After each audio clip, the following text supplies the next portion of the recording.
আসসালামু আলাইকুম। বাংলার সংবাদে সবাইকে স্বাগত জানাচ্ছি। আমি নাইম ফাথুম মুবিন। সংবাদ শিরোনাম। আন্তর্জাতিক বাংলা সংবাদে আপনাকে স্বাগত। আমাদের হাতে এসেছে ইরান, ইসরায়েল ও যুক্তরাষ্ট্রের যুদ্ধের সর্বশেষ গুরুত্বপূর্ণ সবথেকে তাজা আপডেট সংবাদ আপনাদের জানিয়ে দিব। প্রথমেই জানিয়ে দিব লেবানন থেকে হরমুজ সব ফ্রন্টে তাৎক্ষণিক যুদ্ধবিরতির ঘোষণা ইরানের সর্বোচ্চ জাতীয় নিরাপত্তা পরিষদের সচিবালয় জানিয়েছে যুক্তরাষ্ট্রের সঙ্গে হওয়া সমঝোতার আওতায় লেবানন সহ সব ফ্রন্টে সামরিক সংঘাত অবিলম্বে স্থগিত করা হবে এবং ইরানের বন্দরগুলোর বিরুদ্ধে আরোপিত মার্কিন নৌ অবরোধও তুলে নেওয়া হবে। সচিবালয়ে এক বিবৃতিতে বলা হয়েছে যে সম্পাদিত সমঝোতা অনুযায়ী আজ রাত থেকে লেবাননের সহ সব পন্থে যুদ্ধ ও সামরিক অভিযান তাৎক্ষণিক এবং স্থায়ীভাবে বন্ধ করা হবে। এরপর জানাবো বৈরুতে হামলার জবাবে ইসরায়েলকে শক্ত প্রতিক্রিয়ার হুঁশিয়ারি ইরানের। লেবাননের রাজধানী বৈরুতের দক্ষিণ অঞ্চলে ইসরায়েলের প্রাণঘাতী হামলার পর নতুন করে উত্তেজনা ছড়িয়ে পড়েছে মধ্যপ্রাচ্যে। ইসরায়েলি ওই হামলায় ৩ জন নিহত হওয়ার ঘটনায় কড়া প্রতিক্রিয়া জানিয়েছে ইরান। ওই ঘটনাটি দেশটি শক্ত জবাব দেওয়ার হুঁশিয়ারি দিয়েছে। দেশটি জানিয়েছে যদি জায়নবাদী সন্ত্রাসীরা এভাবে লেবাননের উপর আক্রমণ চালায় তাহলে এই যুদ্ধবিরতি কার্যকর হবে না। এদিকে নেতানিয়াহুকে যুক্তরাষ্ট্রের প্রতি কৃতজ্ঞ থাকতে বললেন ডোনাল্ড ট্রাম্প। ইসরায়েলের প্রধানমন্ত্রী বেনিয়ামিন নেতানিয়াহুর তীব্র সমালোচনা করেছেন মার্কিন যুক্তরাষ্ট্রের প্রেসিডেন্ট ডোনাল্ড ট্রাম্প। ইরানের সঙ্গে চুক্তি ঘোষণার পর প্রভাবশালী মার্কিন সংবাদ মাধ্যম দ্য নিউ ইয়র্ক টাইমসকে দেওয়া এক সাক্ষাৎকারে ট্রাম্প জানিয়েছেন যে লেবাননে ইসরায়েলের চালানো হামলাগুলো এই চূড়ান্ত চুক্তিটিকে প্রায় নস্যাৎ করে দিয়েছে। এবারে জানাবো স্বাভাবিক হতে কয়েক মাস লাগবে হরমুজ প্রণালীর। হরমুজ প্রণালী দিয়ে পুনরায় নৌযান চলাচল শুরু করার জন্য প্রথম যে পদক্ষেপটি নিতে হবে তা হল মাইন অপসারণ কার্যক্রম। আর এই প্রক্রিয়া সম্পন্ন হওয়ার পর নৌযান চলাচল শুরু হতে বেশ কিছু সময় লাগবে। সতর্কতার সঙ্গে কাজগুলো করবে ইরান বলে জানিয়েছে যুক্তরাষ্ট্র। এবং সর্বশেষ জানাবো দিল্লির বিমানবন্দরে আটকে দেওয়া হলো বাংলাদেশের তথ্য উপদেষ্টা জায়েদুর রহমানকে। ভারত সফরে গেলে দিল্লি ইন্দিরা গান্ধী আন্তর্জাতিক বিমানবন্দরে প্রধানমন্ত্রী তথ্য সম্প্রচারক উপদেষ্টা ডক্টর জায়েদুর রহমানকে আটকে দেয় ভারতীয় ইমিগ্রেশন কর্তৃপক্ষ। সেখানে তাকে কঠোর নজরদারি তালিকায় বা ওয়াচ লিস্টে থাকায় তাকে অতিরিক্ত যাচাইয়ের জন্য থামানো হয়। পরে প্রয়োজনীয় যাচাই বাছাই শেষে তাকে ভারতে প্রবেশের অনুমতি দেওয়া হয়। তবে ইতিমধ্যে ইমিগ্রেশনে তিক্ত অভিজ্ঞতার কারণে সফর বাতিল করে দেশে ফিরে আসার সিদ্ধান্ত নেন তিনি। প্রিয় দর্শক, এতক্ষণ শুনছিলেন সংবাদ শিরোনাম, এবারে বিস্তারিত। তবে তার আগে বন্ধুরা অনুরোধ থাকবে এই সংবাদটিতে একটি লাইক দিন। এই চ্যানেলে আপনি নতুন হয়ে থাকলে আমাদের সংবাদটি দেখতে দেখতে চ্যানেলটি সাবস্ক্রাইব করে রাখুন। কমেন্ট করে বন্ধুরা আপনার মূল্যবান মতামত জানিয়ে দিন আপনি বিশ্বের কোন দেশ থেকে বা বাংলাদেশের কোন স্থান থেকে আমাদের সংবাদটি দেখছেন এবং শুনছেন। আর বন্ধুরা, সংবাদটি আপনার সোশ্যাল মিডিয়া ফেসবুকে শেয়ার করে বন্ধুদেরও দেখার সুযোগ করে দিন। গাজা যুদ্ধে আপনি যদি নিরীহ ফিলিস্তিনিদের ভালোবেসে থাকেন বন্ধুরা, কমেন্ট বক্সে ইয়েস লিখে পুরো বিশ্বকে আমাদের এই সংবাদটি দেখার সুযোগ করে দিন। এবারে বিস্তারিত। লেবানন থেকে হরমুজ সব ফ্রন্টে যুদ্ধের তাৎক্ষণিক যুদ্ধবিরতি ঘোষণা ইরানের। আলহামদুলিল্লাহ, ইরানের সর্বোচ্চ জাতীয় নিরাপত্তা পরিষদের সচিবালয় জানিয়েছে যে যুক্তরাষ্ট্রের সঙ্গে হওয়া সমঝোতার আওতায় লেবানন সহ সব ফ্রন্টে সাময়িক সংঘাত অবিলম্বে স্থগিত করা হলো এবং ইরানের বন্দর আব্বাস থেকে শত্রুদের বিরুদ্ধে আরোপিত মার্কিন নৌ অবরোধও তুলে নেওয়া হবে। সচিবালয়ে এক বিবৃতিতে বলা হয়েছে যে সম্পাদিত সমঝোতা অনুযায়ী আজ রাত থেকে লেবানন সহ সব ফ্রন্টে যুদ্ধ ও সামরিক অভিযান তাৎক্ষণিকভাবে এবং স্থায়ীভাবে বন্ধ করা হবে। পাশাপাশি ইরানের বিরুদ্ধে আরোপিত নৌ অবরোধও অবিলম্বে সম্পূর্ণভাবে প্রত্যাহার করা হবে। বিবৃতিতে আরও বলা হয়েছে যে সমঝোতা স্মারক বা মেমোরেন্ডাম অব আন্ডারস্ট্যান্ডিং স্বাক্ষরের আনুষ্ঠানিক অনুষ্ঠান আগামী 19 জুন শুক্রবার অনুষ্ঠিত হবে।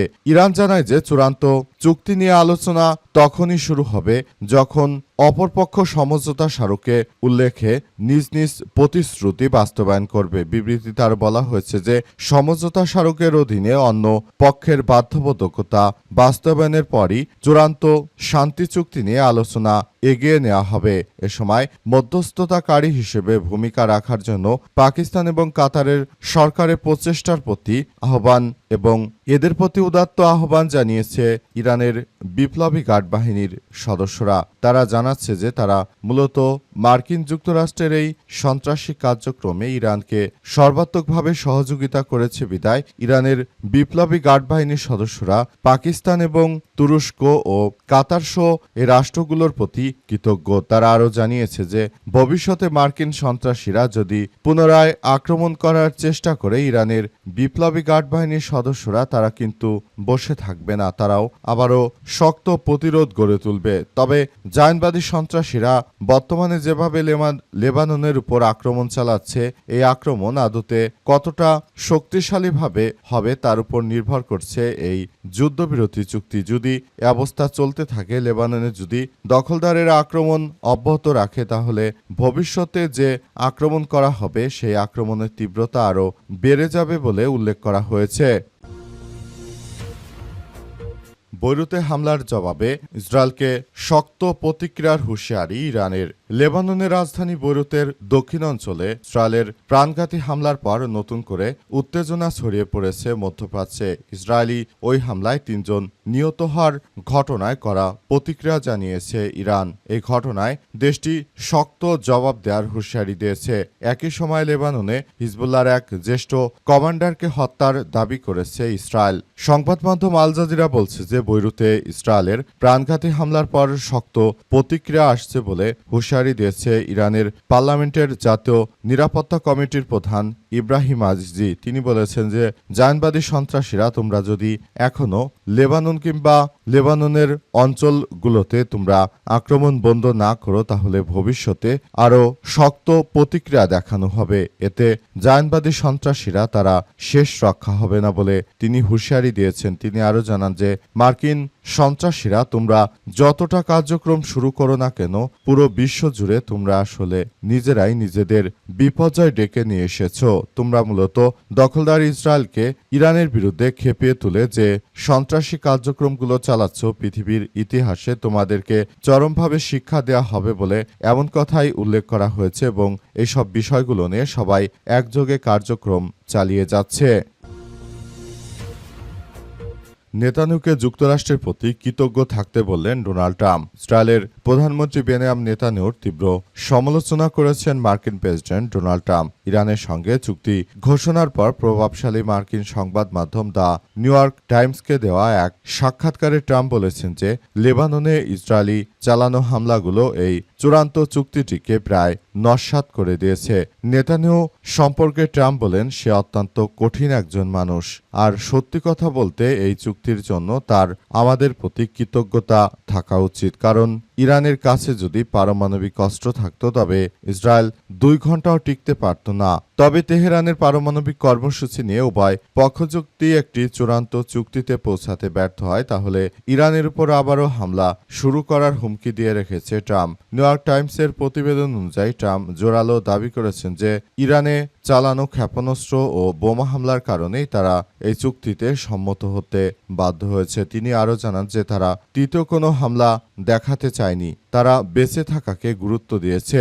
সাক্ষাৎকার শেষে ট্রাম্প মন্তব্য করেছেন, আসল কথা হলো আমাদের চালানো হামলাগুলো এই চুক্তিটি সম্পন্ন করার ক্ষেত্রে বিশাল প্রভাব ফেলেছে, সত্যি এক বিশাল প্রভাব। সুতরাং আমরা ইরানের পর যে আক্রমণ চালিয়েছিলাম সেই আক্রমণ ছিল সঠিক বলে আবারও দাবি করেছে যুক্তরাষ্ট্রের এই কুখ্যাত সন্ত্রাসী প্রেসিডেন্ট ট্রাম্প। তিনি মূলত নিজের হামলাকে বৈধতা দেওয়ার জন্য এখনো নানাভাবে মিথ্যাচার করে বেড়াচ্ছেন। বাস্তবে তার হামলা ছিল অযৌক্তিক, কারণ ইরান কোনো রাষ্ট্রের উপর আগ বাড়িয়ে কোনো আক্রমণ চালাতে যায়নি যে তাদের উপর সামরিক হস্তক্ষেপ করতে হবে। যুক্তরাষ্ট্রের প্রেসিডেন্ট তিনি মূলত সামরিক হস্তক্ষেপের মাধ্যমে তিনি জানিয়ে দিলেন যে এই কার্যক্রমের মধ্যে মূলত তারা এমন কিছু দেখতে পাচ্ছে যেটি ইরানকে তারা ধসিয়ে দিতে চেয়েছিল, কিন্তু আল্লাহ পাকের অশেষ রহমতে ইরানের বিপ্লবী গার্ড বাহিনীর সদস্যরা তারা আসলে পুরো মার্কিন যুক্তরাষ্ট্রের এই সন্ত্রাসী হামলাকে ব্যর্থ করে দিয়েছে। অবস্থায় যুক্তরাষ্ট্র নতুন কিছু করতে চলেছে, যা কিনা এই অঞ্চলে যুক্তরাষ্ট্রের জন্য আরও ভালো কিছু বয়ে আনতে পারে বলে এমন কথাই আসলে উল্লেখ করা হয়েছে।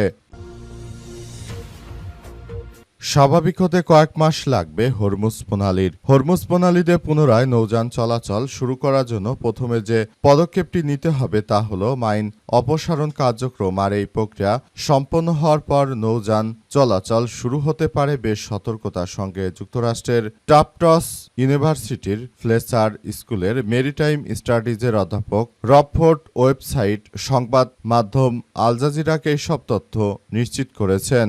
রকফোর্ড ওয়েড বলেছেন যে নৌযান পরিবহন খাতকে এই পথ দিয়ে যাতায়াত করার মতো আত্মবিশ্বাস তৈরি হতে হবে। তাই চলতি সপ্তাহে পরিস্থিতি কেমন হবে তা আমরা নিবিড়ভাবে পর্যবেক্ষণ করব।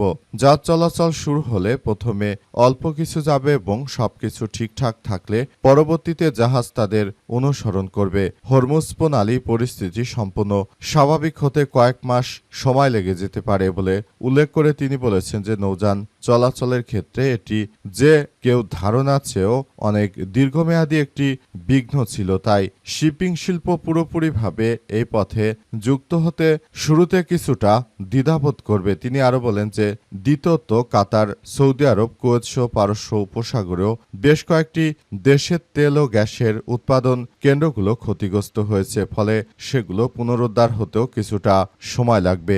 সবকিছু ঠিকঠাক, সুচারু ও স্থিতিশীলভাবে চলার শর্ত সাপেক্ষের কথা উল্লেখ করে এই বিশেষজ্ঞ বলেছেন, আমি মনে করি যুদ্ধপূর্ব অবস্থায় ফিরে যেতে আমরা নিশ্চিতভাবে কয়েক মাসের একটি সময়সীমা দেখতে পাচ্ছি। আমরা মনে করি যুদ্ধ শেষ হয়ে যাবে এবং পুরো পৃথিবী আবারও শান্ত হবে।